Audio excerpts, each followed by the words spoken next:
Hello, sweet friends, and welcome to episode 14 of Fucked If I Know the podcast.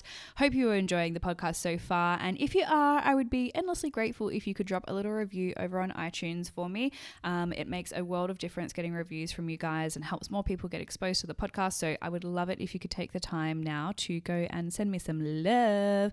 But today we are talking about why you may not be making sales in your business or not getting bookings or just hearing crickets in general around your business. Now, there could be a couple of reasons why, and we're going to dive straight into what they could be. And this isn't going to be relevant to everyone, but use this episode as a buffet and just take what's relevant to you and implement it. So the first reason why you may not be getting any sales and bookings is because you're making it all about you and not your customer and not your clients. So at the heart of your business should be your customers and your clients. They should be the people that you're focusing on, not yourself. Now, this isn't saying like don't appear on your socials and don't talk about yourself. Absolutely do, because people buy from people rather than brands, especially small businesses. They want to purchase from you and know that their money is going towards you, which is really powerful. So we definitely do want to speak about ourselves, our life experiences. But when it comes to selling your products or selling your services, it needs to be about the client. It needs to be about them, which is kind of tied into the second reason why you may not be making sales, which is that you're not solving a problem. Now, this isn't always relevant for everyone, because if you sell candles or you sell jewelry or art or whatever, they don't necessarily have like an issue or a drama. But I'm going to use the academy as an example. So my photography academy. So I could I just had like a weird mental blank. I could talk for fucking hours about how amazing the academy is. I can tell you all the information that I'm going to share. I can tell you how much of an amazing coach I am, and I can tell you blah, blah, blah, blah, blah, blah. And I'm sure you've already tuned out, right? But if I start to tell you about other students and how they have progressed, how they have gone on to make businesses, how they have improved, how they have called in massive opportunities. If I tell you about how their problem is going to be solved by taking on the academy, that is going to create more interest and more desire for your product or service. So instead of me saying the academy is amazing, you're going to learn so much, like I'm such an incredible teacher, blah, blah, blah, blah, blah, blah. Instead of saying stuff like that, I can tell people, is your camera sitting in the back of your cupboard collecting dust? Are you completely fucking perplexed when you pick up that piece of equipment and have no idea what to do? Do you maybe regret spending a couple of $100s on a piece of equipment that you have no idea how the fuck to use? Let me help you solve that problem. Let me tell you how you can do this. Let me teach you how you can fix this problem and how you can start to turn photography into an amazing little hobby that just you get a lot of enjoyment out of. Or if you want to take it to a side hustle, then I can teach you how to do that as well. So we want to solve problems for our clients, and we want to make it about them and how we are serving them and how we are helping them. So again, speaking about yourself, yes, and showing up on your profile and talking about you and your business and your life and all of that and how your product is amazing. But at the center of it, if you're trying to get more bookings and more sales, it's how can you make this about them? So another example would be if you're a photographer and you're wanting to book more couples sessions. One of the main problems or one of the main things that will hold people back from getting a couple session is that their partner doesn't want the photos taken. Their partner does not enjoy the idea of having their photograph taken by a complete fucking stranger. They don't want to be lovey-dovey. They don't want to do all that dumb shit in front of a camera. They may be worried that their friends will pick on them, like who fucking knows. They've got 1,000,001 reasons as to why they probably don't want to show up for a shoot. So use that to your advantage. How can you make your clients feel at ease at the idea of having a couple shoot?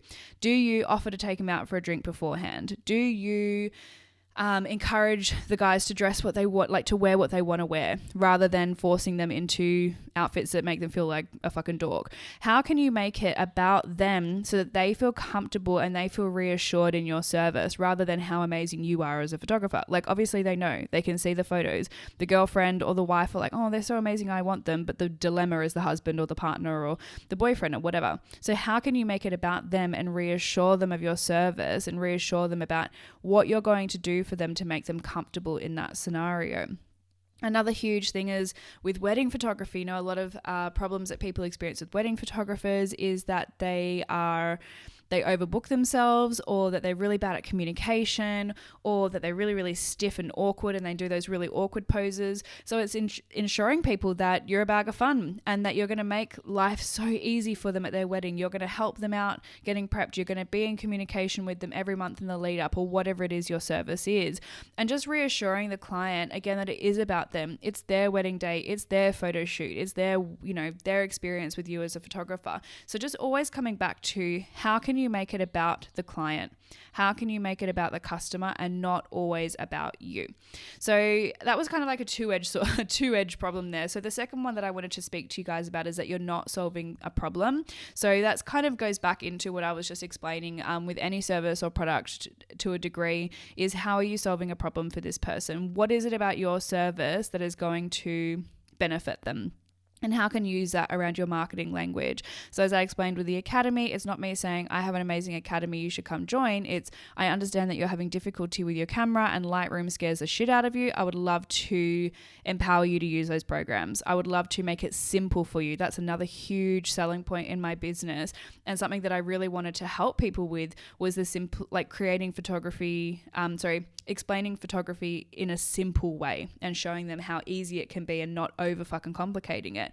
So that is my selling point in my business and it's not disingenuous, it's very fucking true. And that's, always come back to authenticity and being genuine and operating your business from a place of integrity, not from like smarmy sales kind of shit, which I fucking hate.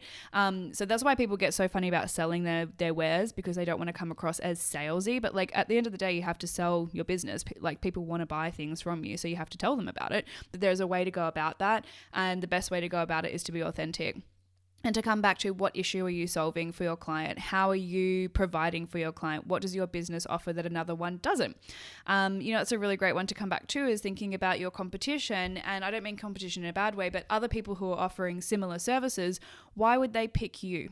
What is it about you that they would pick? And it's probably you putting your customers and your clients at the center of everything that you fucking do. They are the people purchasing for you. They are the people from you. They are the people who are keeping you in business. So focus on them and how you can help them solve a problem. Now, the third thing is that you are not selling. I know I just dipped on this, but they're all kind of interconnected, as I'm sure you can see, that you're not selling your wares. So it takes people an average of 7 times to hear about something before they buy in. 7 fucking times. And this statistic is like well before social media was a thing. This is like old school marketing statistics. So imagine how many times a client or a customer or a potential customer would need to hear about what you are offering before they decide to buy in. People want to feel safe and reassured in their purchases, which is why we come back to making about the client. When you use client testimonials and client feedback and let them sell your product, people feel more secure in purchasing just because of like herd mentality. Like I'm more likely to buy something if it has lots of good reviews than if it doesn't, right? So usually like focusing on that. But the thing is, people need to hear about your wares so often before they will actually invest. I've had people who had heard about the academy when I first started it and have only jumped in now in round 4. So they wait and they take their time for whatever reason. Maybe they needed to wait for money, or they wanted to save up for a little bit. Maybe they didn't have the time at that time to do it. But if I had only mentioned the academy a year ago and didn't mention it again for another year, do you think they're going to remember? Absolutely not. We've got 1,000,001 things going on in our lives, so people aren't going to remember what we're doing all the fucking time.